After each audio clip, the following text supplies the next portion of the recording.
A homeless mother with twin girls discovers she inherited her billionaire grandmother's mansion, but the family had secretly sold everything.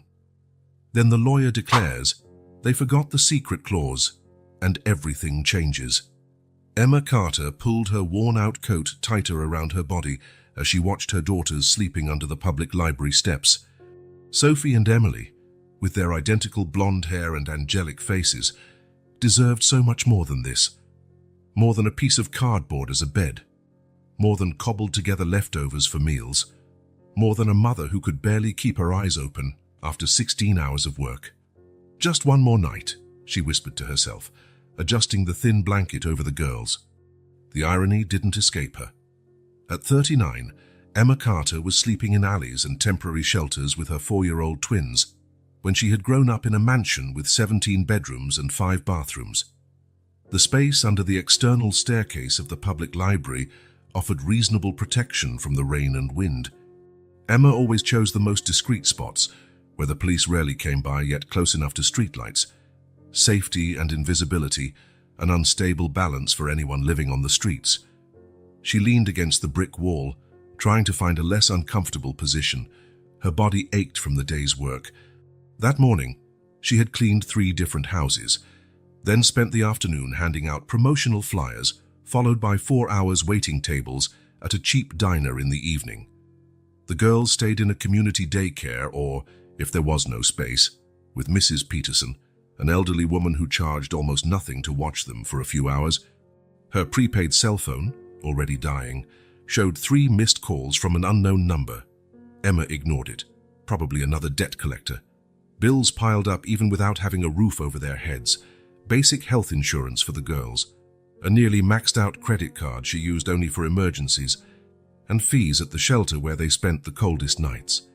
She closed her eyes for a moment and let herself remember the house she grew up in, the smell of Egyptian cotton sheets, the shine of imported marble floors, the sound of water trickling in the garden fountain. The memory brought others, the chilly silence at the dining table, the disapproving looks, the razor-sharp words her mother threw at her as if they were daggers. "You'll never be like us, Emma. All this rebelliousness just proves you don't deserve the last name you carry." One of the twins stirred in her sleep, mumbling something unintelligible. Emma knew without looking. Emily always talked in her sleep, while Sophie slept like a rock, small details only a mother would know. The rain started then, first with a few timid drops, then a downpour that dripped off the edge of the stairs. Emma adjusted the makeshift plastic tarp she had spread above them, creating a thin barrier against the dampness. Their backpacks, containing all their belongings, served as pillows. Suddenly, a flashlight beam cut through the darkness. A security guard from the library approached on his night patrol. "Ma'am, you can't stay here. I'm going to have to ask you to leave." Emma felt her face burn with shame as she nodded. She was used to being kicked out of places, but it never stopped being humiliating. Just until the rain stops, she tried to negotiate, forcing a smile. "The girls are asleep." The man stared at her for a few seconds, his gaze shifting between her and the children. Something in his eyes softened. "I have to check the back of the building. I'll be back in about 40 minutes, he said, stepping away. A small kindness that made Emma swallow hard to hold back tears. 40 minutes of peace. 40 minutes of shelter. As the rain drummed on the ground around them, she took out her battered purse and counted her earnings for the day. $32 in tips plus her cleaning pay. It would barely cover food for the week, never mind other needs. Emma's hands trembled slightly as she opened the damp little notebook where she kept her finances. The numbers never balanced, no matter how many hours she worked. Each cent she earned already had a destination before it ever reached her. The next day, they'd need to go to the women's shelter. With rain predicted all week, sleeping on the street wasn't an option. She hated shelters. The noise, the lack of privacy, the pitying looks, but at least they'd get a hot shower. Life hadn't always been like this. There was a time Emma had a decent apartment, a stable job as an assistant manager at an art gallery, but then came the unplanned twins, and their father disappeared the moment he found out she was pregnant. Soon after, the gallery closed due to the economic downturn, a perfect storm that left her without solid ground. She tried several jobs, but none paid enough to cover rent and daycare. Every month pushed her further into debt, until an eviction and multiple failed attempts to find a new place led her to the streets. In her backpack, in an inner pocket, she kept a letter, her last resort. A plea for help to the family who had disowned her 15 years ago. Written and rewritten dozens of times, but never sent. Pride still spoke louder than desperation. Her grandmother Catherine had been on her mind a lot lately, the one person in the family who never looked at her with constant disappointment. She remembered Sunday afternoons in the mansion's library, when her grandmother showed off her art collections and told stories of traveling the world. "You have something special, Emma," Catherine would say, her eyes keen. "Something money can't buy." Emma never understood what her grandmother saw in her. Whatever that special quality was, it certainly didn't help pay the bills or provide a decent home for her children. She checked her cheap wristwatch. She still had 20 minutes before the guard returned. Closing her eyes, she tried to enjoy the brief moment of rest, but sleep wouldn't come. Her mind was busy planning the next day. Drop the girls at daycare by 7. Rush to the Martins' house to clean, then to Gino's restaurant, where she'd managed to pick up a few extra hours. Quick footsteps on the sidewalk made her open her eyes. A young couple ran past, escaping the rain, laughing together, carefree. Emma watched them go, so wrapped up in their own bubble of happiness, they didn't notice the woman and 2 kids huddled under the stairs. What would it be like to have that sense of security again? To wake up without the crushing uncertainty of where to sleep or what to eat. One of the girls coughed in her sleep, a small sound that echoed loudly in Emma's heart. For them, she would keep fighting. For them, she would swallow her pride if need be. Tomorrow would be another day. Maybe better, maybe the same, maybe worse. Emma no longer expected miracles, just enough resilience to keep going. To watch her daughters grow, to one day, who knows, give them more than mere survival. 40 minutes passed far too quickly. Emma gathered what little they had as she saw the guard returning in the distance. It was time to find another corner, another temporary shelter for the night. She gently woke the girls, their faces confused by yet another middle-of-the-night move. One more night at rock bottom, dreaming of a surface that seemed ever more distant. Morning arrived mercilessly and damp after a night of steady rain. Emma woke with a jolt as the first ray of sunlight cut between the buildings and hit her face. Her muscles protested as she sat up, having slept in a cramped position to shield the girls from the wet ground. Sophie and Emily were still asleep, curled into each other as they always did, sharing warmth. Emma checked the small cracked watch on her wrist, a dumpster find from a jewelry store's trash, 6:15. Soon the streets would get busier, and they'd have to leave the alcove before someone made them move. "Sophie, Emily, time to wake up," she whispered, gently touching the girls' tangled hair. The twins grumbled in unison, but soon opened their eyes. They were used to the routine of early wake-ups and quick departures. "It's wet here, Mommy," Sophie complained, always the more observant. "Today, we'll go to the community center. They have hot soup this morning," Emma promised. "Then maybe we can sit in the public library for a while, so Mommy can look for work." The promise of a hot meal and a dry spot was enough to perk them up. Emma helped them use the makeshift bathroom, a discreet spot behind a dumpster, and then washed their faces with water she kept in an old bottle. From the one large jaw-tattered backpack they owned, she took out a broken hairbrush to tidy the girls up at least a little. As they walked along the damp sidewalk toward the community center that served breakfast to people experiencing homelessness, Emma mentally rehearsed her plan for the day. She needed to stop by the distribution point for diapers and hygiene products, then try to find a quick job at the market, helping people carry groceries, and maybe secure a safe place for the girls while she attempted to wash dishes at the restaurant that occasionally hired her by the day.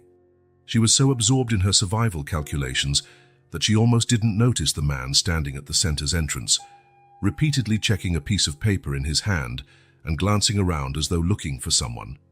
Tall, wearing a well-tailored grey suit and polished shoes that clashed with the simple surroundings, the man spotted Emma approaching with her 2 daughters. His eyes settled on her a moment too long. "Emma Carter?" he asked, taking a step toward her. Instinctively, Emma pulled the girls closer, her body tensing. Years on the street had sharpened her protective instincts. "Who wants to know?" she replied cautiously. Life on the streets had taught her to distrust well-dressed strangers who knew her name. He could be a social worker, an undercover police officer, or a city official wanting them gone. "Michael Harris, from Harris and Associates," he said, offering a business card before continuing, as though not expecting her to take it. "I'm the lawyer in charge of Catherine Whitmore's estate. I've been trying to reach you for days." Emma felt a chill run down her spine. Hearing her grandmother's name, which she hadn't heard spoken aloud in so long, sounded strange and distant. "My daughters need to eat," she answered coolly, ignoring the extended card. "I have no idea what you're talking about. I understand your situation, Miss Carter, but—" "Miss Carter," she corrected automatically, pulling her daughters along. "Miss Carter," he agreed with a nod. "I'm here on behalf of your grandmother. Catherine Whitmore passed away 10 days ago." Emma froze, the words striking like an unexpected blow. Outwardly, her face remained a mask carved from the years of hardship. Inside, however, a storm of conflicting emotions raged. Her grandmother, the only one in the family who had ever shown her any measure of kindness, even if distant, dead. Without Emma even knowing she'd been sick. "I'm sorry," she said automatically, because it was the polite thing to say, not because she truly felt it. How could she mourn someone who'd barely been a part of her life? "Mommy, I'm hungry," Emily whined, tugging her hand and shattering the moment. "We need to talk about the will," Harris insisted, now eyeing the children in their worn-out clothes and pale faces. "It's really important, Ms. Carter." Emma almost laughed. "The will? Of course. Some legal formality demanded by the family, most likely requiring her signature renouncing any rights she might have. As if she actually had any rights. Look, Mr. Harris, I don't know who sent you or why, but I was kicked out of the Whitmore family 15 years ago. Disowned, forgotten, erased from the family tree. Whatever you want me to sign, keep it. I have more pressing matters." The lawyer straightened his tie, clearly uncomfortable in this environment. "Ms. Carter, I didn't come to ask for a renunciation. Quite the opposite. Your grandmother left explicit instructions in her will.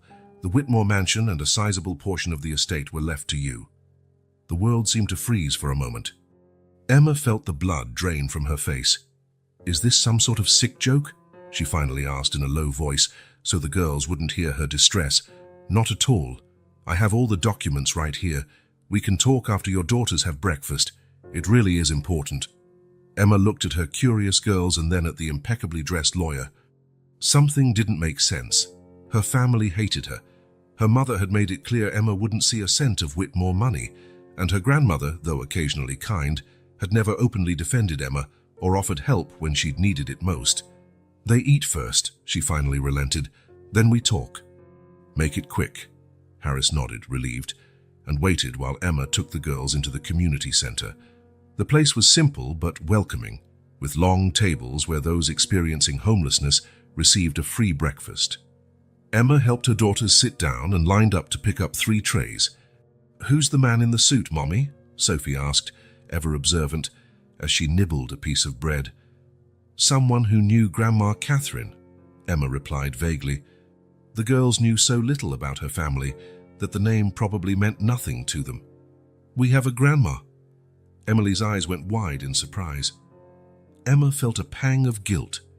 The girls had never met any family member, neither on their father's side, a boyfriend who vanished at the news of the pregnancy, nor on Emma's side, who had completely rejected her. "We did," she corrected gently. But she lived very far away. After the girls finished eating, Emma approached one of the volunteers, Jerry, an older man who always greeted the twins with a warm smile. "Jerry, could you keep an eye on them for a few minutes? I need to sort something out outside." "Of course, Emma. They can help me organize some children's book donations that came in." With the girls occupied, Emma walked out to find Harris, who waited patiently outdoors, scrolling through his expensive phone. "We have 15 minutes, she announced. "Talk." Harris glanced around, uneasy. "Could we go to my car?" "For privacy." Emma hesitated, her survival instinct screaming against getting into a vehicle with a stranger, but something about his professional demeanor and the fact they were right in front of a busy community center made her agree. In the luxurious Audi parked a few steps away, Harris opened his briefcase and spread some documents on the center console. Catherine Whitmore passed away peacefully in her sleep, he began in a professional tone Emma imagined he used with every client. In her final years, she made several changes to her will, the most significant one about 18 months ago. This last version is absolutely clear. The Whitmore mansion and 1/3 of her investments are left to you, Emma Carter. Emma looked at the papers without truly seeing them. That makes no sense, she murmured. She never contacted me. Never offered help when we were on the street. Harris adjusted his glasses, uncomfortable. I'm afraid there are complications to the story. Mrs. Whitmore confided in me that she tried to reach out many times over the years. I never got any message. Emma shook her head, incredulous. And it's not like it's hard to find me. I'm literally on the streets. She suspected interference from the family. Harris took a small envelope out of the folder. She left this for you to be given along with the will. With trembling fingers, Emma took the envelope. Her grandmother's elegant handwriting brought a flood of memories, childhood birthday cards, small notes left with gifts. My dear Emma, if you're reading this, it means I've left this world without managing what I wanted most, to hug you one last time and meet my great-granddaughters. I tried to find you for years, but your mother and uncles always assured me you wanted no contact, that you were fine and preferred to keep your distance from the family. Only recently did I discover the lies. I hope the mansion, now legally yours, will give you and the girls the comfort and security you deserve. I know money won't erase past hurts, but perhaps it can help build a better future. With eternal love, Grandma Catherine Emma folded the letter slowly, a single tear escaping down her face, etched by years of hardship. How much? She asked finally. Pardon? The amount? How much did she leave? Harris checked the documents. Besides the mansion, valued at about $4.8 million, there are investments totaling approximately $2.3 million. Emma let out a dry, almost hysterical laugh. You realize how absurd this is, right? A cruel cosmic joke. I've spent the last 3 years sleeping in alleys and doorways, begging for food, collecting cans to buy diapers. Now you're telling me I'm a millionaire? There is a complication, Harris cut in, his tone cautious. Your family contested the will immediately after it was read, and in addition, they sold the mansion. They sold it? Emma's eyes widened. How can they sell something they don't own? They did it before the reading of the will, claiming they had authorization, but your grandmother foresaw this possibility. There's a specific clause requiring your consent for any sale of the property, under any circumstance. Emma sank back in the leather seat, stunned by the news. I want to see the house, she declared suddenly. Today? Harris seemed surprised. Well, we can schedule... No, today, now. Emma straightened, determined. I need to be back to pick up my girls in an hour. Until then, I want to see the mansion with my own eyes. The lawyer hesitated a moment, then nodded. I can take you right now. And your daughters, Emma thought quickly. They'll stay with Jerry at the center. It's one of the few places I trust. Emma never imagined she'd return to the wealthy neighborhood where she grew up, riding in the back seat of such an expensive car. Harris's Audi slid quietly through the tree-lined streets of Westbrook Hills. The contrast between this world and hers, now so stark it felt surreal. As they drew closer to the property, Emma's heart pounded. 15 years. 15 long years since she had left those gates, vowing never to return, carrying only an old backpack and a fierce determination to prove her worth away from Whitmore money. When Harris stopped in front of the imposing iron gates, Emma couldn't hold back a sigh. The mansion rose in the distance, as majestic as she remembered, with white columns at the entrance, tall windows, and the vines her grandmother loved covering part of the side facade. The new owners haven't moved in yet, she asked, confused at seeing no sign of occupancy. As I mentioned, there are legal complications. Although the sale went through, it can't be finalized without your consent. The buyers are waiting for resolution before moving in. Harris typed a code into the electronic panel, and the gates opened slowly. Mrs. Whitmore gave me access for periodic inspections. I still have authorization to enter. Emma barely heard him. She was lost in the memories triggered by the long driveway. There on the right were the swings where she spent countless hours as a child. Further ahead, the centuries-old oak tree where her father taught her how to climb, before alcohol turned him into a bitter shell of the man he once was. Harris parked in the circular driveway at the front entrance. Emma stayed in the car for a moment, gathering her courage. "If you need a moment, I can wait," the lawyer offered, surprising her with his gentleness. "No, let's just get this over with." Climbing the front steps felt like a time warp. Each step brought forth memories, some good, most bitter.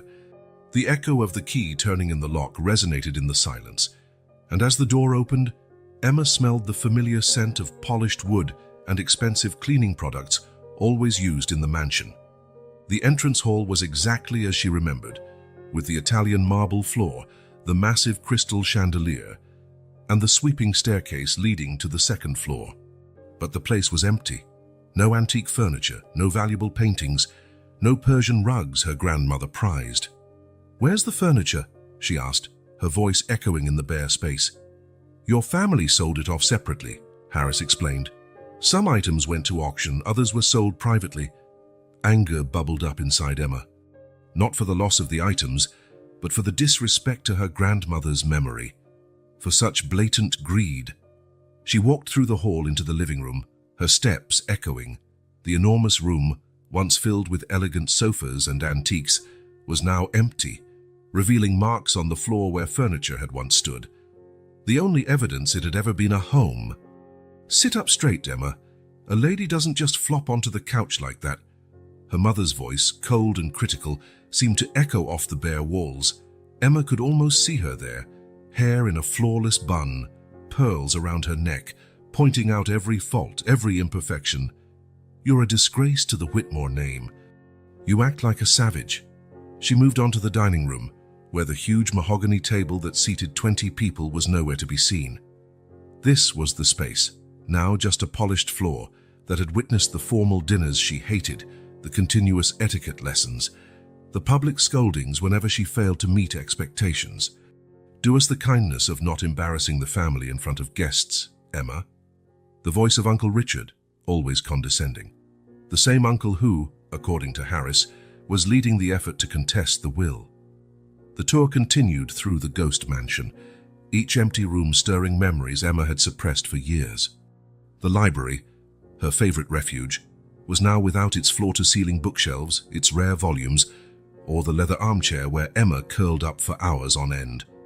Reaching the music studio, Emma paused in the doorway. There used to be a grand piano where her grandmother played Chopin on Sunday afternoons. It was where Emma had learned to play, showing a talent even her mother couldn't criticize. "They sold the piano too?" she asked, voice trembling. Harris consulted his notes. "I believe so. It was auctioned off along with most of the valuable items." Emma felt a genuine pang of sorrow. That piano meant more than a valuable object. It was one of the few places in that house she felt truly seen, where her talent was appreciated rather than scrutinized. On the second floor, she passed her parents' old bedroom, the guest room where Aunt Elaine stayed during the holidays. The suites rarely used except when the house hosted important guests.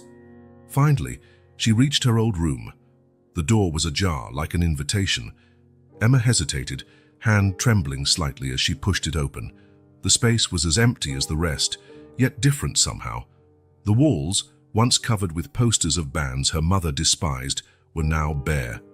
The large window still offered the same view of the backyard gardens, but the cushioned seat where she used to daydream was gone. "They really left nothing," she murmured, more to herself than to Harris, who stood respectfully at the door. She walked to the center of the room and closed her eyes. She could picture every detail. The canopy bed she found over the top but secretly adored, the bookshelf packed with titles her mother disapproved of, the desk where she wrote in her journal about her dreams of freedom. It was in this room she had cried night after night when she announced her pregnancy and was met with ultimatums instead of support. From this room she left for the last time, rejected, disinherited, but determined to survive without the Whitmore fortune. And now, ironically, it had all come back to her. You said they sold the house. Emma broke the silence, turning to Harris. To whom? A development company. They plan to demolish the mansion and build a luxury condominium. Emma felt like she'd been punched. Demolish, completely destroy the place where, despite everything, her past was rooted. When she learned about that, your grandmother made her most significant change to the will, Harris continued. The clause I mentioned. She knew your mother and uncles would try to sell the property immediately after her death. What exactly does the clause say? In simple terms, it states that any sale of the Whitmore mansion requires Emma Carter's explicit consent. Without that consent, any contract for sale is considered void. So how did they sell it without my consent? Harris straightened his glasses, clearly uncomfortable. Your mother claimed you had renounced all rights to the Whitmore estate when you left. She presented a document purportedly bearing your signature. It's forged, Emma declared immediately. I barely managed to sign documents for shelters and social services, let alone a legal renunciation. That's what we suspect. We've already requested a handwriting analysis. Emma walked over to the window, gazing at the gardens that had once been impeccably maintained and now showed signs of neglect. The swan fountain, once her grandmother's favorite, was turned off, the water still and greenish. What happens now? She asked, not turning from the view. There's a preliminary hearing next week. If the analysis proves the signature is forged, the sale will be automatically nullified. The mansion and the assets will be yours as Catherine wished. And if I don't want it? Harris looked confused. Meaning? What if I don't want the mansion? If I'd prefer the money? Could I sell the property myself? Absolutely. Once your right is established, the property is yours to do with as you please. Emma nodded slowly, her mind churning with considerations. There was so much to think about. A roof over the girls' heads, decent food every day, schools, security. But there were also the weight of memories, the symbolism of returning to the place she'd been kicked out of. Your family will certainly fight, Harris cautioned. They're determined to keep you away from the Whitmore fortune. I never wanted their money, Emma said quietly, more to herself than to the lawyer. I just wanted to belong, to be accepted as I was. Catherine knew that, Harris replied gently. That's why she fought so hard to protect your share of the inheritance. Leaving the mansion, Emma felt both lighter and heavier at the same time. The news was so surreal, it felt like an elaborate dream, the kind she might have after a particularly rough night on the streets. In the car on the way back downtown, where she needed to pick up her daughters, Emma looked at her calloused hands, hardened by labor and the elements, hands that now, apparently, held the power over a fortune. There's one thing I need to know, she said to Harris when he pulled up outside the center. Why did my grandmother wait until she died to do this? Why not find me while she was alive, pull me off the streets? The lawyer turned off the engine, thoughtful. Mrs. Whitmore confided that she tried to locate you many times over the years, but your family kept saying you made it clear you wanted no contact, that you were doing well and didn't need them. Only in the past 2 years, when her health declined, did she hire a private investigator who discovered the truth. That I was on the streets with 2 kids, Emma said bitterly. Yes, that's when she made the most significant changes to her will. I believe she tried to reach out directly many times afterward. Emma remembered the strangers in nice clothes she'd avoided out of fear, the letters she never received because she had no fixed address, the times she'd run from officials, believing they were social workers there to take her daughters. I'm going to fight, she declared suddenly. Not for the money or the mansion itself, but because my girls deserve a home, food, a decent life, and because I won't let them get away with what they did. Harris nodded, a faint look of respect in his eyes. I was hoping you'd say that. I'll be in touch tomorrow with the next steps. Do you have a phone number, or shall we meet here? I don't have a phone, Emma said, the reality of her situation starkly contrasting with talk of millions. I'll be here tomorrow morning at breakfast time. Emma stepped out of the car and walked into the center. Through the window, she saw Sophie and Emily on the floor, looking at worn-out children's books, clueless about the monumental turn their lives had just taken, as oblivious as they were to the daily struggles they faced. She took a deep breath, trying to organize her thoughts. In just a few hours, she'd gone from homeless to possible millionaire, from rejected to heiress. It was truly unexpected news, so unexpected she still couldn't fully believe it. Could it be a trap, or was it, finally, the universe balancing the scales? 3 days after visiting the mansion, Emma waited with her daughters in the small cafe next to Harris's office. The lawyer had insisted on meeting there instead of the community center, and he had provided enough money for Emma to buy basic clothes for herself and the girls. Appearances matter in court, he explained, and though Emma hated to admit it, she knew he was right. Sophie and Emily were fascinated by the chocolate cupcakes in front of them, an unheard-of treat. Emma watched their delighted expressions while sipping her coffee, trying to ignore the stares of other customers at their still simplistic attire. The door opened, and Harris rushed in, looking more tense than usual. "Sorry I'm late," he said, taking a seat. He glanced at the girls and offered a brief smile. "Hello, Sophie, Emily." The twins gazed at him curiously, then returned their attention to the cupcakes. "What happened?" Emma asked, noting the tension in his face. Harris took a deep breath. "Your family filed a formal challenge to the will. They claim Catherine was suffering from dementia in her final years and wasn't in her right mind when she made the changes." Emma closed her eyes for a moment. "Is that true?" "Absolutely not. Your grandmother underwent full neurological evaluations before each change to her will, precisely anticipating this kind of tactic.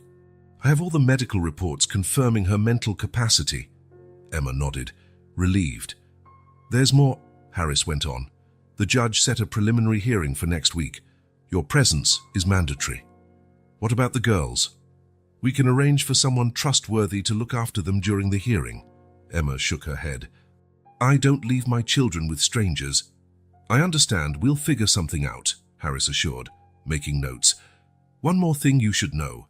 Your mother and your uncles requested a meeting with you before the hearing. They say they want to resolve this as a family." Emma gave a bitter laugh. "Family, now they remember we share blood. After leaving me on the streets for years." "You don't have to accept," Harris quickly added. "Legally, our case is solid." Emma looked at her daughters, absorbed in their own little world, oblivious to the impending battle. "What do you think I should do?" Harris hesitated, choosing his words carefully. "Professionally, I'd say avoid any contact without me present. They might try to manipulate you or extract statements that hurt our case." He paused. "But personally, sometimes looking into the eyes of those who wronged us can give us the strength we need to move on." Emma considered his words. Part of her wanted to dodge these people who had rejected her. Another part craved a confrontation to show she had survived despite them. "I'll think about it," she finally replied. The conference room at the Benson and Wallace law firm looked exactly like Emma imagined a family attorney's office would. Dark wood paneling, expensive landscape paintings, and a conference table likely worth more than everything Emma had ever owned. Next to Harris, she waited, trying to steady her nerves. She'd decided to leave the twins at the community center with Jerry and his wife, people she trusted enough. The door opened, and Emma felt her stomach drop. Her mother, Susan Whitmore, walked in first, still elegant at 65D, with perfectly dyed blonde hair, pearls at her neck, and a spotless navy blue suit. Behind her came her uncles, Richard and Elaine, equally well dressed and wearing guarded expressions. For a moment, no one spoke. Susan looked at Emma as if seeing a ghost. "Emma," she said finally, voice controlled, "you look different." 15 years on the streets will do that to a person, Mother," Emma replied, surprised by her own calm. Richard cleared his throat, impatient. "Let's cut to the chase. We're here to discuss a reasonable settlement for everyone." "Reasonable," Emma repeated. "Like it was reasonable to throw your pregnant niece out of the house, or lie to my grandmother, telling her I wanted no contact." "We can't change the past," Elaine interrupted. She'd always been the most diplomatic. "We're here to talk about the future." The family's lawyer, a middle-aged man with a bored expression, placed a folder on the table. "Our proposal is simple. We're willing to offer Ms. Carter a furnished 2-bedroom apartment downtown and a monthly allowance of $3,000 for her children's expenses. Harris narrowed his eyes. In exchange for renouncing any right to the Whitmore mansion and the rest of the estate, the lawyer finished. A clean, final agreement. Emma felt a wave of anger surging through her. You really think you can buy my dignity so cheaply, after everything you did? Be sensible, Emma, said Susan, leaning forward. Think of your daughters.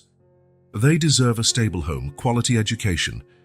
Don't you dare mention my daughters, Emma replied, her voice dangerously low. Not when you haven't even asked their names. An awkward silence took over the room. Sophie and Emily, Susan said softly, surprising Emma. I know my granddaughters' names. Emma blinked, confused. How? Catherine showed me the photos the investigator took. They're beautiful. They look like you did at their age. There was something in Susan's voice that sounded different, almost genuine. Emma couldn't tell if she could trust it. Why are we wasting time on sentimentality? Richard broke in. The fact is, Emma can't manage a property of that size. She can barely take care of herself. That's enough, Richard, Susan cut him off, to everyone's surprise. Emma survived on the streets for years without our help. Don't underestimate her strength. Emma eyed her mother warily. What was going on? Was this some kind of tactic? We do not accept the proposal, Harris stated firmly. My client is entitled to the mansion and her share of the estate, as determined by Catherine Whitmore's valid will. Then we'll see you in court, Richard threatened, standing abruptly. Everyone prepared to leave, but Susan hesitated. Emma, I'd like to meet the girls. Maybe we could have coffee. Emma froze, caught off guard by the request. Why? Why now? Susan looked genuinely remorseful. Because I made mistakes. Terrible mistakes I can't undo. But maybe it's not too late to be a grandmother, even if I can never truly be a mother to you again. Emma studied her mother's face, searching for manipulation. She saw new lines that hadn't been there before, a tiredness in her eyes that seemed real. I'll think about it, she finally said, but I'm not promising anything. They're desperate, Harris said once they were alone. That offer proves it. Emma was still shaken by the meeting. My mother seemed different. Don't be fooled, Harris warned. People rarely change that drastically. You think it's just a trick to make me drop the inheritance claim? Or gain your trust and manipulate you later? Stay alert. Emma nodded, but something inside her still stirred at her mother's words about the girls. Could Susan truly want to meet her granddaughters, or was it all about the money? Sayastiundas in the small park near the community center, Emma watched Sophie and Emily playing on the swings, pushed by Jerry. The late afternoon sun cast a golden glow that made the moment feel almost normal, like any family enjoying the day. Mom? Emma turned to see Susan standing a few yards away, holding a paper bag. She wore more casual clothes than usual, light pants and a loose blouse, as if trying not to stand out. What are you doing here? Emma asked, tense. How did you find me? Your lawyer mentioned you spend time at this center, Susan answered, taking a hesitant step forward. I brought something for the girls. Emma stayed silent, torn between telling her mother to leave and letting her stay. Are those them? Susan asked, glancing at the twins on the swings. Yes, they're identical. Sophie has a small birthmark behind her right ear. It's the only physical difference. Susan smiled slightly. You had a similar mark, you know. Not behind the ear, but on your shoulder. I know, Emma responded, surprised that her mother remembered such a detail. A long, uncomfortable silence followed. What did you bring? Emma finally asked, nodding at the bag. Susan handed it over. Just a few children's books. I remembered how much you loved them at their age. Emma opened the bag and found 3 classic picture books in new, colorful editions. Something tightened in her chest as she recognized stories her mother once read to her before everything changed. Why are you doing this, Mom? What do you really want? Susan took a deep breath. When your father died, something in me died as well. I hardened, became the cold person you knew in your teenage years. She paused. I'm not asking for forgiveness, Emma. I know what I did is unforgivable. Throwing my pregnant daughter out, lying to your grandmother. So what then? Are you trying to clear your conscience? I want to meet my granddaughters before I die, Susan said simply. And maybe, if you'll let me, show them that not every Whitmore is a monster. Emma studied her mother's face, searching for signs of deceit. She saw only an aging woman, seemingly sincere in her regret. But years on the street had taught Emma to be wary of appearances. I'll think about it, she said, placing the books back into the bag. But if this is some kind of trap to make me give up the inheritance— It's not, Susan assured her. Richard and Elaine only care about the money, but Her voice caught. I just want a chance to fix at least one of my mistakes. As Susan walked away, Emma remained still, watching her. Part of her wanted to believe in her mother's change, in a late-arriving remorse. Another, more guarded part, recalled all the manipulations she'd endured, the empty promises, the endless disapproval. Was it worth fighting for a home that had always made her feel unwanted? The question echoed in her mind as she returned her gaze to Sophie and Emily, laughing on the swings. For them, maybe it was worth it. Not for the mansion itself, not for the painful memories, but for the future she could build from the rubble of the past. If only she could trust her mother's intentions, if only she could be sure she wouldn't be hurt again. Emma clutched the bag of books to her chest and made a decision. She would remain cautious, but she wouldn't slam the door completely. The girls deserved to meet their grandmother, the real person, if such a person existed behind Susan Whitmore's mask. But Emma would keep her distance, armed with the streetwise lessons she'd learned over the years. She would never again be the naive girl who believed her family's empty promises. The county courthouse was an imposing grey stone building with white columns that made Emma feel small and insignificant. She held her daughter's hands firmly as they climbed the steps to the entrance. Harris waited at the top, holding his expensive leather briefcase and wearing a confident smile Emma wished she shared.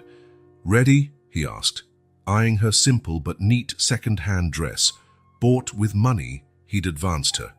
"No," Emma admitted, "but let's get it over with." Harris nodded and crouched to the twins' level. "Hello, Sophie and Emily." "Remember me?" The girls nodded shyly. Over the last few days, he had become a constant presence, always bringing small gifts and treating them kindly. "There's a special room for you while your mom's in the hearing," he explained. "It's got books and toys. What do you think?" Emily looked at Emma as uncertain. "Are you staying with us, Mommy?" "I can't, sweetie. I have to take care of something important, but I'll be really close. And as soon as it's done, I'll come get you, okay?" Sophie crossed her arms, wary. "Promise you'll come back." The question hit Emma hard. Of course the girls would fear separations. Their lives on the street had been defined by instability and the need to always stick together. "I promise with all my heart," Emma said, hugging them. "And I always keep my promises, don't I?" The twins nodded, slightly more at ease. A social worker named Marina arrived to take them, assuring Emma she'd take good care of the girls. Even so, watching them walk down the corridor, glancing back as if afraid she'd vanish, was difficult. "They'll be fine," Harris said, guiding Emma to the courtroom. "Now we have to focus. Your family has brought in reinforcements." Inside, Emma immediately spotted her mother and uncles sitting behind a table with not one but 3 expensive, experienced-looking lawyers. Susan gave Emma a discreet nod, her face unreadable. Judge Caldwell was a middle-aged man with a neutral expression that offered no hint of bias. After the formalities, the hearing began with the family's lead attorney, Mr. Bennett, presenting their case. "Your Honor, we have a delicate situation here," he began, his polished voice echoing in the room. "Mrs. Catherine Whitmore, sadly suffering cognitive decline in her final years, was manipulated into making drastic changes to her will, harming her own children in favor of a granddaughter she hadn't seen in over 15 years. Emma felt her blood boil at the blatant lie about her grandmother, but Harris gently placed a hand on her arm, reminding her to keep calm. "Moreover," Bennett continued, "even if we considered this problematic will valid, we must question whether Miss Carter has the capacity to manage a property of this magnitude. She has lived on the streets for years, with no steady employment, no formal education." "Objection," Harris interrupted, standing. "Counsel is making allegations about my client's capacity based on prejudice, not facts." Sustained, Judge Caldwell responded. Mr. Bennett, please stick to legal aspects. Bennett offered a falsely apologetic smile. Pardon me, Your Honor. We simply highlight legitimate doubts about Ms. Carter's capability to handle a property valued at nearly $5 million. Therefore, we request the court to reconsider validating the will or, at minimum, appoint an administrator. When it was Harris's turn, Emma felt grateful to have him by her side. He spoke with clarity and confidence she couldn't have mustered alone. Your Honor, the allegations from the opposing party are easily refuted by documentation. First, here are Mrs. Whitmore's medical reports, signed by respected neurologists. Harris handed a folder to the judge. As you can see, Catherine Whitmore was professionally evaluated before each significant change to her will and was always deemed fully competent. The judge looked over the papers with interest. Furthermore, Harris continued, Mrs. Whitmore left a personal letter explaining her intentions, which I'd like to present as evidence. Bennett rose quickly. Objection! A personal letter isn't legal evidence. I'm not presenting it as legally binding, but as clarification of the testator's intent, which is relevant to this case, Harris countered. I'll allow it, said Judge Caldwell. Proceed, Mr. Harris. Harris handed the judge a copy of Catherine's letter and began reading aloud. I am fully aware of the decisions I make in altering my will. My granddaughter Emma was unfairly treated by our family, and I wish to correct this wrong while I still can. I have followed her silent struggle over the years, and despite the difficulties she faced, she has shown a strength and dignity many with privileges never develop. I leave her not only my property, but my confidence in her ability to honor the Whitmore legacy in a way my own children have not. Emma felt tears welling up as she heard her grandmother's words. She never imagined Catherine felt such respect for her. As for Miss Carter's capacity, Harris continued, I would point out that surviving on the streets for years with 2 small children demonstrates precisely the resilience and resourcefulness needed to manage a property. Furthermore, my client graduated from high school before leaving home and displays notable intelligence and judgment. Harris presented a preliminary management plan for the property they had drafted, including hiring professionals for maintenance and accounting. The hearing lasted for hours, with accusations and defenses from both sides. The family produced witnesses who barely knew Emma, trying to paint her as irresponsible and unstable. Harris, in turn, offered written testimony from community center acquaintances, attesting to her character and her dedication to her daughters under the worst conditions. By the time the judge called a recess to deliberate, Emma felt exhausted. How do you think we're doing? She asked Harris as they headed to the room where the girls were waiting. Reasonably well, he answered, thoughtful. Judge Caldwell is known for fairness. Your grandmother's medical records are indisputable, and the personal letter made an impact. But your family is influential, and that always carries weight. Emma nodded, worried. What if they're right? She blurted. What if I really can't handle all this? Harris stopped in the hallway, looking at her seriously. Emma, these past few days, I've watched you study contracts, ask intelligent questions about property management, and meticulously plan for your daughter's future. I've met people born with every advantage who lack half your capability. His words offered her a moment of comfort, but her doubts lingered. As the girls played in the waiting area, excitedly recounting their new toys, Emma sat in a corner, lost in thought. Could she truly run a mansion, deal with bills, taxes, staff? More importantly, did she even want to return to a place full of painful memories? She closed her eyes briefly, and an unexpected memory surfaced. She was 8, and her grandmother Catherine had taken her to the mansion's garden, teaching her how to care for the roses she loved so much. See how delicate they are, Emma, Catherine had said, guiding her small fingers to touch a petal. But they're also strong. They survive winter, pests, storms, and then bloom even more beautifully. Emma remembered looking at her grandmother with a child's admiration. Like you, Grandma, Catherine had laughed, a pure, crystalline sound rarely heard in that household. No, dear, like you. That memory brought others. Catherine at the piano, teaching Emma her first notes.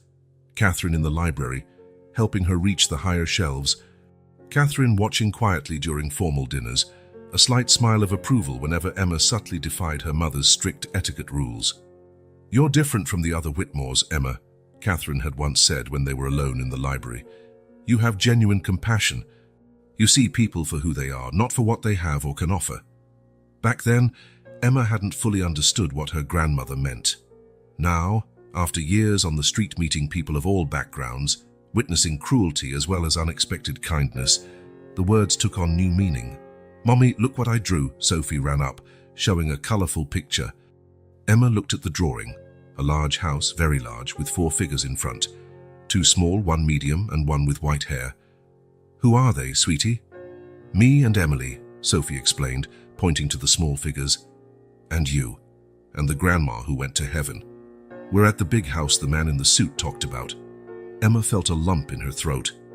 Even her daughters were dreaming of the mansion, of the stability they had never known.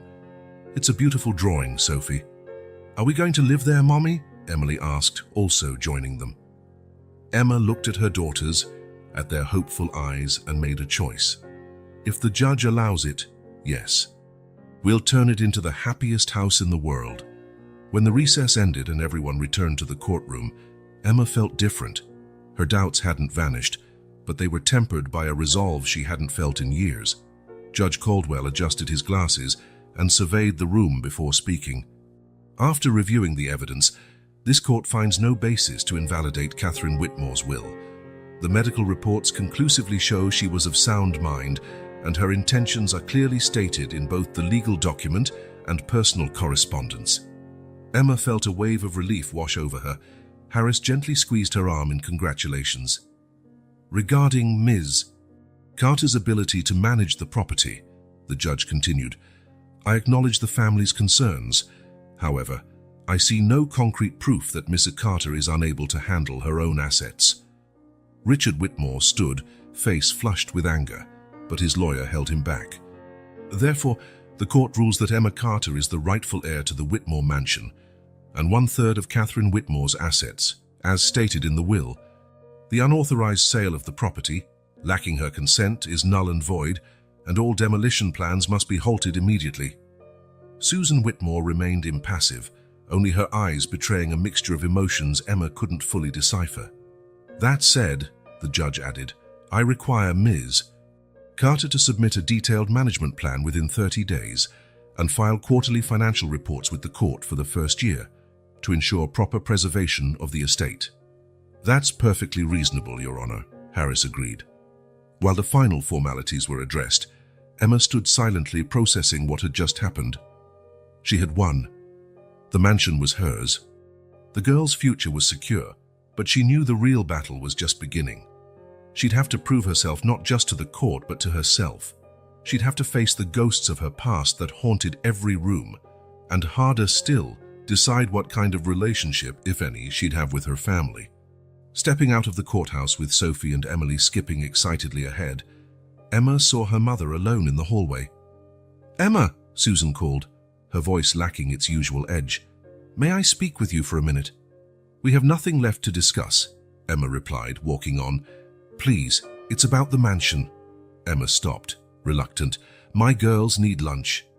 "Make it quick," Susan approached, keeping a respectful distance. "I know you have no reason to trust me," she began, "but I want you to know there are important documents in the mansion, old papers, family photos, things Catherine kept in her personal office. Why didn't you take them when you sold off the furniture?" Emma asked skeptically. Susan lowered her eyes. "Because they were yours. Childhood drawings, letters you wrote your grandmother from summer camp. Catherine kept them all in a special box. Richard wanted to throw them out, but I wouldn't let him." Emma studied her mother's face for signs of manipulation. "Why?" "Because you're still my daughter," Susan said simply. "Even though I failed terribly as a mother." Before Emma could respond, Harris arrived with the girls. "Everything okay here?" he asked, glancing between Susan and Emma. "Yes," Emma said, still processing her mother's words. "We were just talking." Susan looked at the twins, who stared back curiously. "They're beautiful, Emma," she said softly. "They have your eyes." With that, she turned and walked away, her heels echoing on the marble floor. Who was she, Mommy? Emily asked. Emma hesitated. Someone I knew a long time ago, she finally said. Come on, it's lunchtime. On the drive back to the community center, Emma let Harris handle most of the conversation with the girls. She stared out the window, lost in thought. Catherine's memories, Susan's words, the revelations in court, all colliding in her mind. What are you thinking about? Harris asked when they stopped at a red light. Change, Emma answered. How to turn a place full of bad memories into a real home. Harris smiled. If anyone can do that, it's you. Emma nodded, already mentally outlining her next steps. First, a thorough cleaning of the mansion to clear out the dust and open all the windows so fresh air could flow. Next, selecting new furniture, nothing ostentatious, just enough to make it cozy. The girls would need their own room, maybe the old third-floor playroom with the beautiful view of the gardens, and the library would be preserved with its old books and comfy chairs. The music studio would need a new piano for Sophie and Emily to learn, just like Emma had with her grandmother. As for herself, Emma thought of converting Catherine's office into her own workspace. There, surrounded by memories of the one relative who truly cared about her, she could manage the estate and prove to everyone, and mostly to herself, that she was capable. You're smiling, Harris observed. Emma hadn't realized. I'm imagining the possibilities, she said. For the first time in years, I'm thinking about the future beyond the next place to sleep or the next meal. How does it feel? Emma looked at her daughters, singing happily in the back seat, and felt a certainty growing inside her. Determined, she replied. Catherine believed in me. She said I was different from the others. Now I have to prove she was right. I'm sure you will, Harris said with an encouraging smile. Back at the community center, while the girls ate lunch, Emma found a quiet corner and began writing on a scrap of paper, a list of tasks, decisions, and hires to be made. For the first time, the mansion didn't feel like a symbol of rejection and coldness, but a chance to start fresh. We'll transform it, Grandma, she murmured to herself. We'll make it a true home, just like you always wanted. Emma sensed Catherine smiling somewhere, pleased to see her granddaughter finally finding her place in the world. The county courthouse was packed that crisp fall morning. After months of legal battles, the final decision day had arrived. Emma smoothed out the simple thrift store dress she wore and took a deep breath, trying to control her nerves. Sophie and Emily, dressed in their nicest outfits, clung to her hands. Throughout the process, they had adapted surprisingly well to the routine of hearings and endless waits, fascinated by the little school where they stayed while grown-ups discussed matters they didn't understand. Are you okay, Mummy? Sophie whispered, noticing the tension on her mother's face. Yes, sweetheart, Emma replied, forcing a smile. Harris was already waiting by the entrance, as punctual as ever. His normally impassive face showed discreet confidence. Ready? He asked. As I'll ever be. On the other side of the courtroom, the Whitmore family settled into the front row. Susan, Richard, and Elaine, all impeccably dressed as if attending a high-profile photo session. Susan gave Emma a brief look, her face a neutral mask impossible to read. All rise for the Honorable Judge Caldwell. The room hushed as the judge entered and took his seat. A man of few words, Caldwell was known for unyielding fairness. We're here for the final ruling in Whitmore versus Carter, he announced, adjusting his glasses. After extensive review of all submitted evidence, this court is ready to issue a final decision. Emma felt her heart race.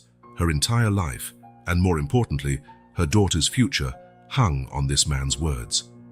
Regarding the challenge to Catherine Whitmore's will, this court determines that the testator was fully competent when she made the changes.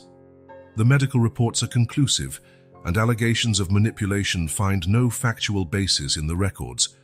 A murmur spread across the courtroom.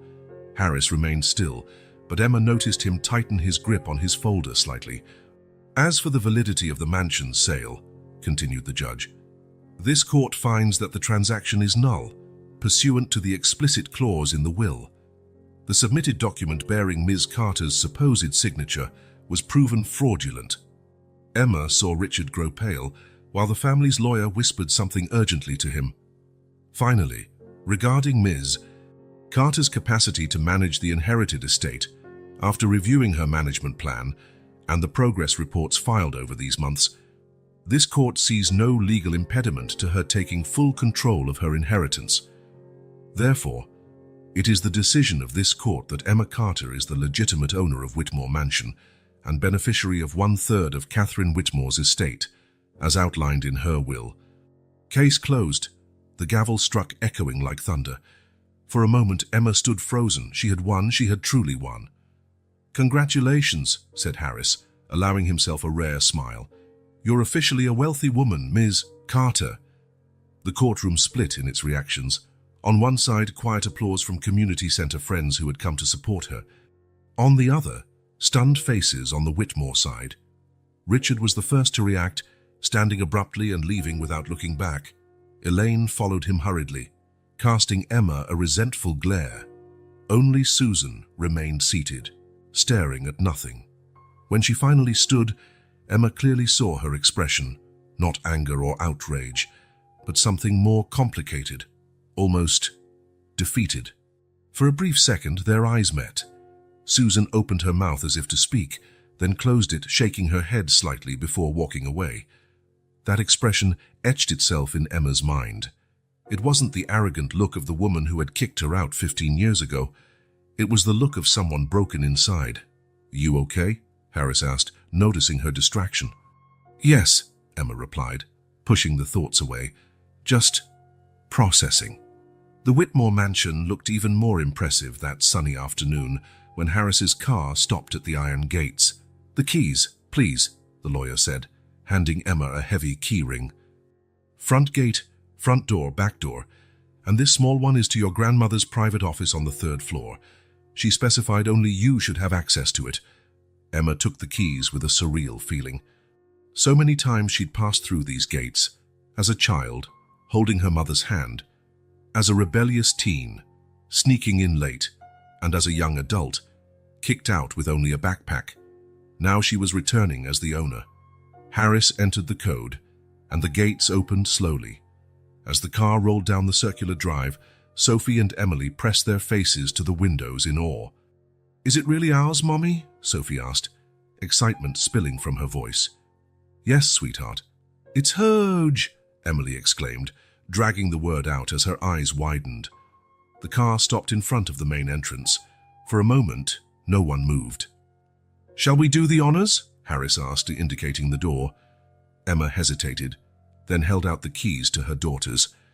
"Together," she said. Sophie and Emily practically leaped from the car and ran to the front door. With Emma's help, they managed to unlock it. The entrance hall was still empty, as before, but something felt different this time. Maybe it was the sunlight streaming in, or simply knowing the house was truly theirs now. "Let's explore," Emily shouted, already darting toward the grand staircase. "Easy, princess," Emma called after her. "We have all the time in the world now." Harris stayed behind to give them space, eventually bidding them farewell. Emma found herself alone with her daughters in the giant vacant mansion. The twins ran from room to room, their giggles echoing against the bare walls, a sound absent for far too long. While the girls explored the second-floor bedrooms, Emma headed to the 3rd floor. Catherine's office was at the end of the hall. Unlike the rest of the house, this door was locked. Emma inserted the smaller key, her hands trembling slightly. To her surprise, the room remained furnished. The antique dark wood desk was there, along with the reading chair and the shelves. On top of the desk lay a carved wooden box with Emma's name engraved on the lid. Next to it, an envelope in Catherine's familiar handwriting. With shaking fingers, Emma opened the envelope. "My dear Emma, if you're reading this, it means you've finally received what is rightfully yours. I know the road was not easy. Our family never makes things easy, as you well know.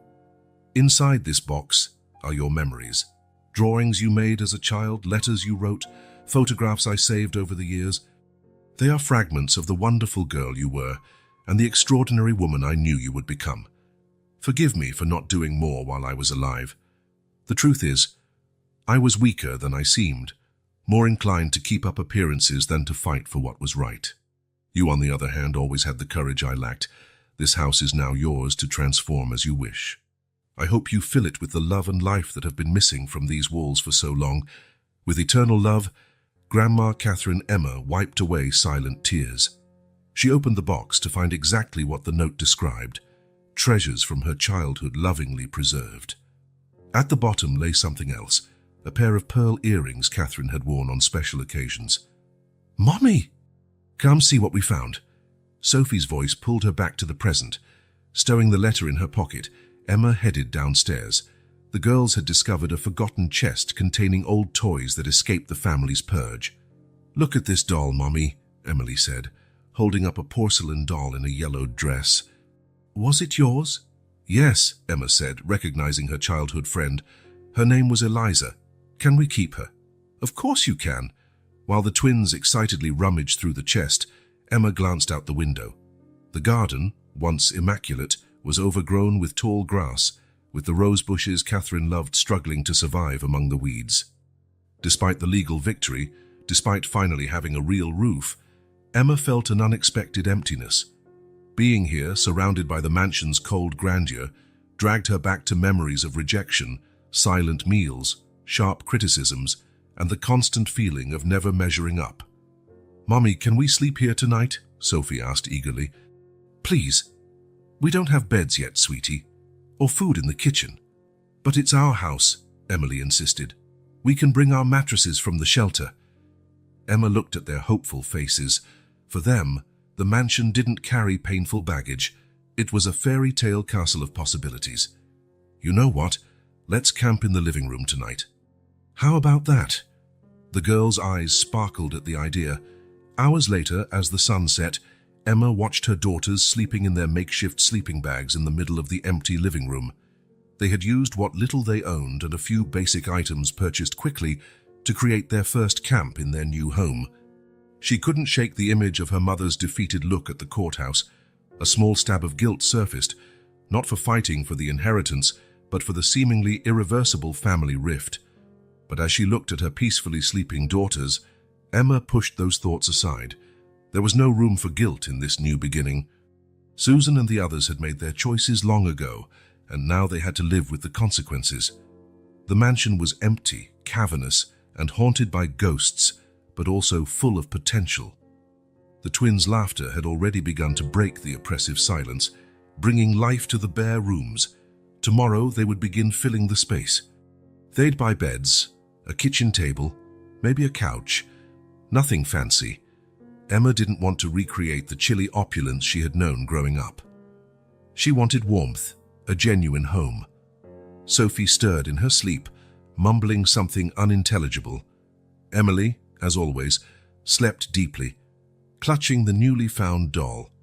Emma lay down between them, listening to the house's sounds, the creaking of old wood, the wind rustling the garden trees, the distant city hum. The mansion was officially hers now.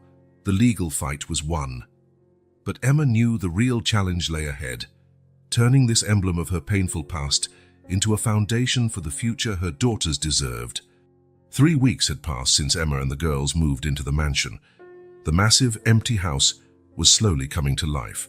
Simple but comfortable furniture now filled the main rooms. The twins had chosen the old playroom as their bedroom, thrilled by the view over the freshly trimmed gardens. On that rainy Sunday afternoon, Emma was sorting through old photos in Catherine's office when the doorbell startled her. She wasn't expecting visitors. The twins were upstairs playing, unaware of the interruption. Through the frosted glass, she saw the silhouette of a woman. When she finally opened the door, her body tensed unconsciously. Susan Whitmore stood in the drizzle, no umbrella. Her previously impeccable hair was damp and askew, and her makeup was slightly smudged around her eyes. She wore clothes that were plain by her standards, dark pants and a navy sweater. "What do you want?" Emma asked, not stepping aside to let her in. Susan didn't reply immediately. She took a moment to look at her daughter's face, as if trying to memorize every detail. "May I come in, please?" she finally asked, her voice stripped of its usual arrogance. "I promise I won't take much of your time." Emma hesitated, but opened the door a bit wider. Susan stepped into the hall. "I like what you did with the entryway," she said, noticing the colorful rug and a simple bench. "It's welcoming." "I'm not here for your approval on decor," Emma replied, folding her arms. "Why are you here?" Susan took a deep breath, as if gathering courage. I came to ask for forgiveness. Those words, so direct and simple, caught Emma off guard. In all the scenarios she'd imagined for a possible meeting, this had never been one of them. Forgiveness, Emma echoed, the word sounding odd on her tongue. I know I don't deserve it, Susan went on, her voice trembling. What I did, what I allowed to happen, is unforgivable. But I can't keep living without at least trying. To Emma's astonishment, real tears started rolling down Susan's cheeks. Emma had only seen her mother cry twice in her entire life. Why now? Emma asked, still wary. After everything, losing it all, letting me live on the streets for years with 2 kids, the lawsuit, why does the regret only appear now? Susan wiped her tears with the back of her hand, a gesture so unlike her, it felt almost surreal. Because I finally faced the truth I've been avoiding for decades, she replied. Losing this case wasn't just losing money, it was losing the last chance to keep up appearances. It forced me to look in the mirror and see who I really am. Noise on the stairs made them both look up. Sophie and Emily were coming down, curious about the unfamiliar voice. Who is it, Mommy? Sophie asked, stopping when she saw the stranger. Girls, go back upstairs, please, Emma asked. I'll bring your snack soon. But who is she? Emily insisted, always the more direct twin. I'm Susan, her mother introduced herself in a gentle voice Emma barely recognized. A friend of your Grandma Catherine. Satisfied with the explanation, the twins returned to their room. Let's go to the kitchen, Emma decided. Walls have ears in this house, they always have. Susan followed quietly to the kitchen, the only room Emma had fully renovated. There's something you need to know, Susan began, looking at her hands. Something I did. Something we did. That's worse than you realize. Emma braced herself, tense. Catherine never stopped looking for you, Susan revealed at last. From the moment you walked out. What? Emma felt like the air had been knocked from her lungs. She hired detectives, searched everywhere, asked about you in every shelter in the city, Susan explained, her voice quavering. But Richard, Elaine, and I, we intercepted everything. We fired detectives, paid people to give false information. We told her you explicitly wanted no contact with the family. You lied to her all those years. Susan nodded, unable to meet Emma's gaze. At first it was hurt pride. Then, when she started talking about changing the will in your favor, it became about money. My God, Emma whispered, leaning on the counter. While I was sleeping on the pavement with 2 little kids, you were actively blocking my only chance at help. Susan opened her purse and took out a yellowed envelope. Catherine didn't just look for you. She set up a bank account in your name. Every month for 15 years she made a deposit. When she found out about the twins, she increased it. So where was that money? I never saw a penny. Richard had power of attorney for Catherine's finances. He has diverted the funds, forged documents to show you were receiving the money regularly. Emma opened the envelope to find bank statements, deposit records, and copies of over 30 letters written by Catherine, all addressed to Emma, none ever delivered. How did you get these? She asked, her voice barely above a whisper. Richard kept them in his safe. When we lost the case, he wanted to destroy them, but I couldn't let that happen. Emma flipped through the letters, recognizing her grandmother's elegant script. She caught fragments of sentences. I miss you so much. I hope you're well. Please forgive me. How much? Emma asked, voice now steady. How much money was in that account? Altogether, over $1 million. The revelation hit like a physical blow. $1 million could have given her daughters a normal childhood, a safe home, food, schooling. Instead, they'd survived off scraps and slept under stairs. You're going to jail for this, Emma said. It's fraud. Probably, Susan agreed, a surprising calm in her voice. I've already consulted a lawyer. I'm ready for the consequences. The phone rang. Emma answered automatically, still reeling from all she'd learned. Emma, it's Harris. I need to talk to you urgently. I found something at Catherine's old law firm you need to see. I'm a bit busy right now, she said, eyeing Susan. It's about a trust fund, Harris persisted. Catherine set up a separate fund for you and the girls that nobody knew about. It was hidden under a code, off the main records. I just confirmed with the bank. There's almost $4 million in it, completely unknown to anyone but her." Emma closed her eyes, overwhelmed. "I'll be there in an hour," she managed, before hanging up. Turning back, she found Susan watching her with an expression she'd never seen: regret, resignation, and possibly pride. "That was Harris?" Susan asked. Emma nodded, still struggling to process. "There's more, isn't there?" Susan guessed. "Catherine was always smarter than all of us. She must have found a way to protect you that even Richard couldn't sabotage. Why are you telling me all this now?" Emma asked. "Why hand yourself over like this?" Susan looked out the window, toward the garden that was slowly regaining some of its old beauty. "When I saw you in court, with your daughters, fighting us all alone yet with a dignity I never possessed, something in me finally broke," she admitted, raw honesty in her tone. "I realized I threw away the only thing of real value I ever had, my daughter, in pursuit of things that, in the end, mean nothing." Emma sat down, physically and emotionally drained. "I don't know if I can forgive you," she said honestly. "I don't even know if I want to." "I understand," Susan replied. "I'm not asking for forgiveness, just offering you the truth you deserve. And," she hesitated, "if one day, in any way, you'd consider letting me meet my granddaughters, it would be more than I deserve." Footsteps signaled the twins' approach. Emma glanced at her mother, then at the letters she'd never received, at the proof of stolen money. "Mommy, we're hungry," Emily announced, entering the kitchen. She froze at the visitor. "Oh, hi again, Susan." Sophie appeared behind her, more reserved, half hiding behind her sister. A tense silence filled the room. Emma knew she was at a crossroads. She could send her mother away and move on, or she could choose something far more difficult. "Girls," she said at last, her voice faltering slightly. "This is Susan Whitmore. She's your grandmother." The twins' eyes went wide. Susan seemed paralyzed, obviously not expecting this opening. "We have a grandma?" Sophie asked, astonished. "Like Grandma Catherine?" "Yes," Emma said, "and she came to visit us today." "Did you go to heaven and come back?" Emily asked, in that childlike logic, causing Susan to let out a tearful laugh. "No, sweetie," Susan replied. I've been away too long, far too long." Emma took a deep breath, still unsure whether she was doing the right thing. "Susan will stay for a snack," she announced, surprising even herself. "And maybe we can talk more afterward." It wasn't forgiveness, not yet, maybe not ever. But it was a door left ajar, a possibility once deemed unthinkable.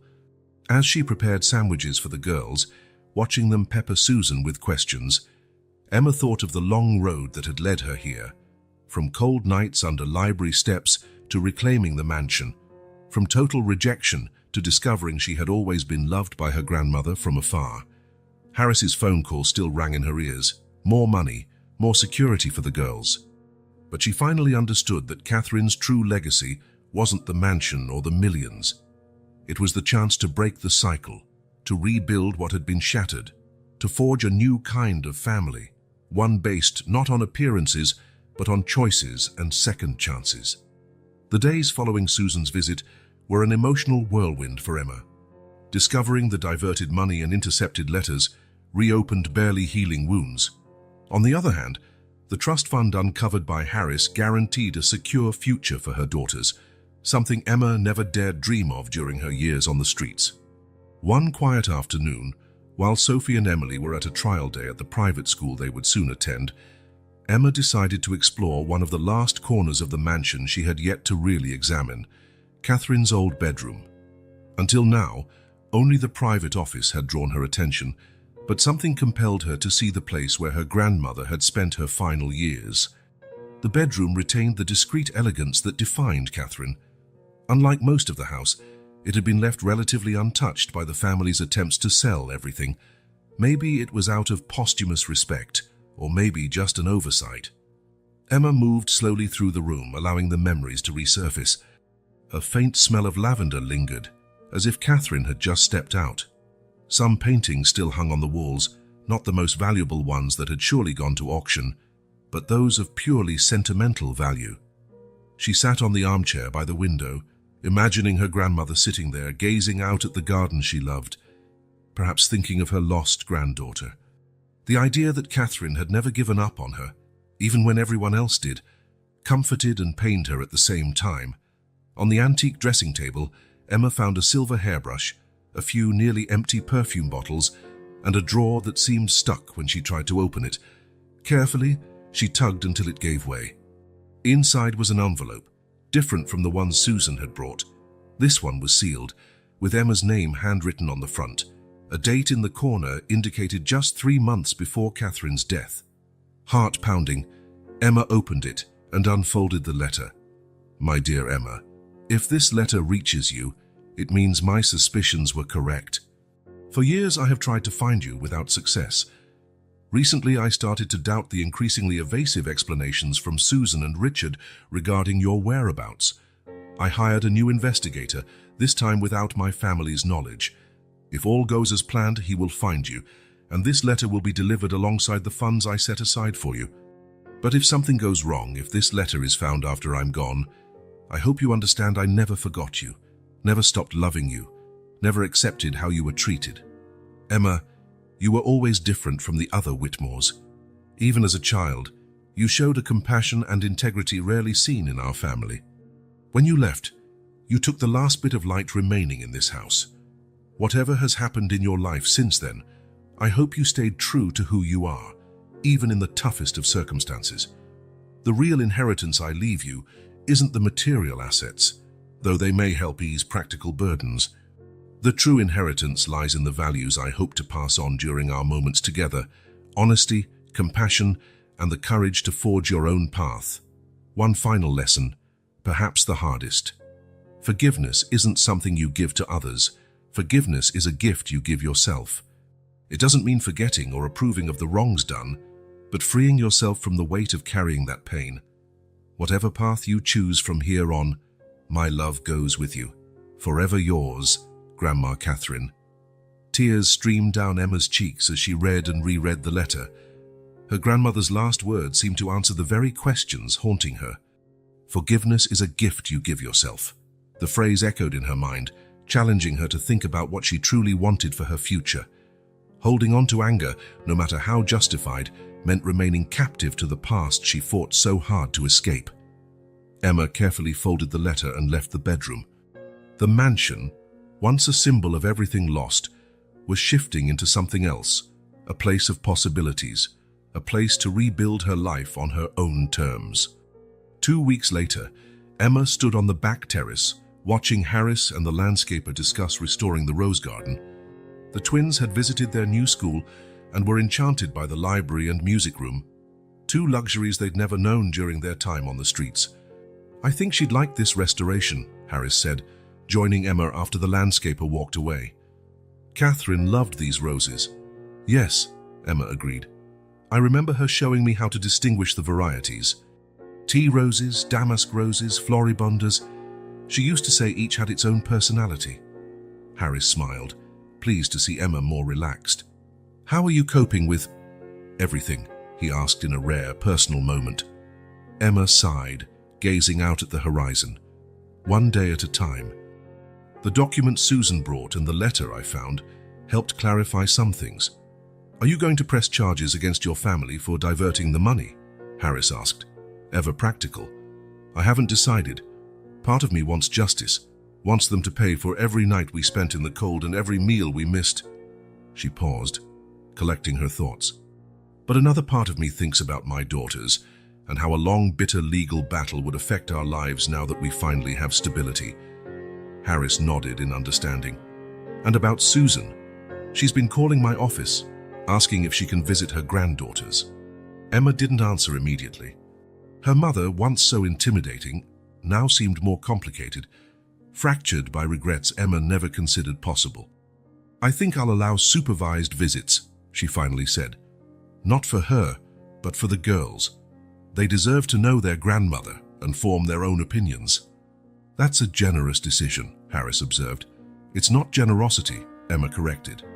It's practicality.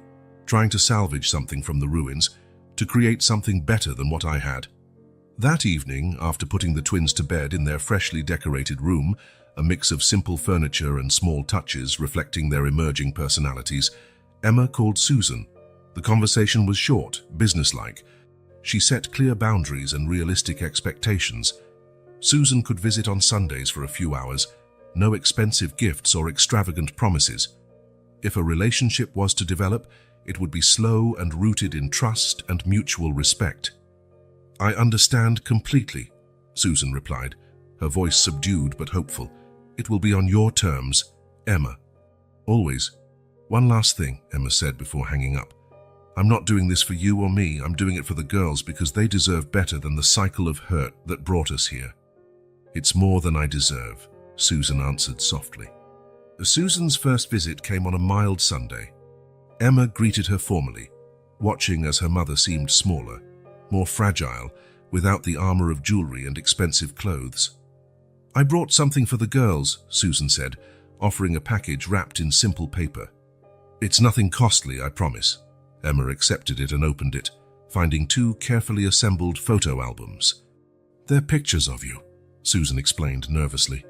"From when you were a child, I thought the girls might like to see what you looked like at their age. And maybe you'd like these memories too." Emma flipped through the album, surprised at photos she never knew existed. Her at 3, holding her father's hand on a beach. At 5, dressed for her first ballet class. At 8, proudly holding up a drawing for the camera. "You kept all these pictures?" "Everyone," Susan confirmed. Even after you left, I couldn't part with anything that reminded me of you." It was a small gesture, but profound. Susan wasn't trying to buy her way back with expensive trinkets. She was offering something of genuine value, pieces of the past Emma had lost. The meeting went better than Emma expected. The twins, with natural curiosity, bombarded their newly discovered grandmother with questions about everything from her house to her favorite foods. Susan answered with a patience Emma had never seen growing up. As Sundays passed, a pattern formed. Susan arrived punctually, always with a small but meaningful offering, a book, an old family photo, or a recipe the girls wanted to try. Never flashy, never crossing the lines Emma set. "She's different with them," Emma remarked to Harris during one of their weekly financial check-ins. "Not the same person who raised me. People change," he said pragmatically. "Sometimes they have to lose everything to realize what really matters." On a particularly lovely spring afternoon, nearly 6 months after Susan's first visit, Emma watched from a distance as her mother taught the twins to plant tulip bulbs in the newly restored section of the garden. The girls, equipped with little gardening shovels, followed instructions carefully, giggling whenever they got their hands dirty. It was a scene Emma never imagined she'd witness. Her mother, once so immaculate, kneeling in the dirt, sleeves rolled up, teaching her granddaughters with boundless patience. The rigid, icy woman from Emma's childhood appeared to have been replaced by someone else entirely. Or maybe, Emma mused, this had always been Susan's true self, buried beneath social expectations, an unhappy marriage, and distorted values. As she reflected, Emma realized something else had changed inside her too. The constant knot of anger and hurt she'd carried for so long wasn't as tight now. It hadn't vanished. Some wounds are too deep for complete healing, but it no longer defined her thoughts or her identity. Richard and Elaine had attempted to contest the newly discovered trust fund, but to no avail. The paperwork was airtight, and Catherine's clear intention to protect Emma and her granddaughters was indisputable. Eventually, they gave up the legal fight, keeping their distance and resentment. Emma chose not to press charges over the diverted money, not out of unconditional forgiveness, but a conscious decision not to prolong the cycle of conflict. The reclaimed funds and the trust already provided more than she ever dreamed for her daughters. Chasing the past would cost time and energy she preferred to invest in the future. The twins now attended an excellent school, astonishing teachers with their quick learning and natural curiosity. Life on the streets had taught them resilience and adaptability, uncommon in children their age. The mansion was changing too. Emma sold some antiques that lacked sentimental value, using the proceeds to renovate the house according to her vision. She hired a young architect who perfectly understood the goal: preserve the house's elegance but make it warmer, less formal. The main hall, once dominated by heavy, dark furniture, now featured accessible bookshelves, comfy sofas, and an area for games and play. The old formal dining room had become an art studio where the girls could be creative without worrying about messes or stains. Emma also started thinking about her own future. Financial security allowed her to dream again. She enrolled in college courses she'd always longed to take: art history, literature, psychology, areas that had fascinated her but were out of reach when she was scraping by. More surprisingly, she accepted an invitation to join the board of a non-profit that helped homeless women and children. Her personal experience, combined with her newfound resources, gave her a unique opportunity to make a genuine difference for those facing the same challenges she'd once endured. "Grandma Susan said we can visit her house next week," Sophie announced one afternoon, running toward Emma with dirt-covered hands. "Can we, Mommy?" Emma hesitated. Until now, all visits had occurred at the mansion, neutral ground. Going to Susan's place would be another level of trust, another step on the path to forgiveness. "She has a shell collection from her travels," Emily chimed in, fascinated by anything collectible. "She said we can help organize them." Emma looked at her daughter's eager, hopeful faces, then at Susan, who stood at a distance, deliberately not interfering, giving Emma space to decide. "We'll talk about it this week," she finally said. It wasn't a yes, but it wasn't a no. It was space for possibilities, for moving forward at a pace she could handle. That night, after the girls were asleep, Emma sipped tea on the porch, gazing at the stars. She thought about Catherine and wished her grandmother could see the mansion's transformation, meet Sophie and Emily, witness this unlikely reconciliation taking shape. In a way, she felt Catherine already knew. The words of her last letter had become Emma's guiding compass. "The true inheritance lies in the values I hope to pass on: honesty, compassion, and the courage to forge your own path." The path she'd chosen wasn't the easiest. Allowing Susan into her life demanded constant vigilance, clear boundaries, and tough honesty. Forgiveness didn't mean erasing the past or pretending those wounds didn't exist. It meant refusing to be defined by them, not letting bitterness dictate her choices. At the following morning, a bright Saturday, Emma took the twins for a picnic on the far side of the garden, near a small artificial lake Catherine had built decades ago. Recently restored, it now held ducks and colorful fish that delighted the girls. "Careful not to fall in," Emma warned, settling on the blanket spread on the grass. The girls nodded absent-mindedly, already engrossed in tossing small bread pieces to the ducks. Their laughter echoed across the garden, filling a space once reserved for stiff social gatherings. Emma took a deep breath, soaking in the sunshine on her face, the scent of newly planted flowers, and the gentle breeze stirring the century-old trees. The sensation that filled her was almost unsettling in its novelty: peace. Not the false peace of denial or a temporary reprieve from trouble, but something deeper, more substantial. The peace of someone who has finally found her place in the world, not by accident of birth or circumstance, but by a deliberate choice. The Whitmore mansion, for so long a symbol of what she had lost, was now just a setting, a physical structure for something new she was building. The real home wasn't in the walls or the gardens, however grand they might be. It was in her daughter's laughter, in the slowly rebuilt trust, in the endless possibilities opening up each day. Sophie ran over, cupping something in her hands. "Look, Mommy, a butterfly got hurt." Emma examined the tiny creature, its blue wings slightly torn. "Can we take care of it?" Emily asked, joining her sister. "Of course," Emma said. "We'll take it home and make a little shelter until it's better." The girls beamed, eager for their mission to protect the fragile insect. Emma watched them chatter about the perfect place to keep the butterfly, how to feed it, when it might be well enough to set free. This is what Catherine meant, Emma thought. The true inheritance wasn't money or property. It was found in moments of genuine compassion, in seeing beauty in broken things, in the courage to start over when all seemed lost. As the twins ran back to the house, excited to prepare a refuge for their injured friend, Emma lingered in the garden. She closed her eyes, breathed in deeply, and smiled. Her real home wasn't the mansion. It was the new life she had chosen to create. It was the family she was forming, not through blood alone, but through conscious acts of love and care. It was the peace born not from the absence of struggle, but from the assurance that no matter the challenges, she had finally found her path. A path that was imperfect, sometimes difficult, often unexpected, but unquestionably her own. And on that path, Emma Carter would bloom, like a rose surviving frost and storms, opening her petals to the sun,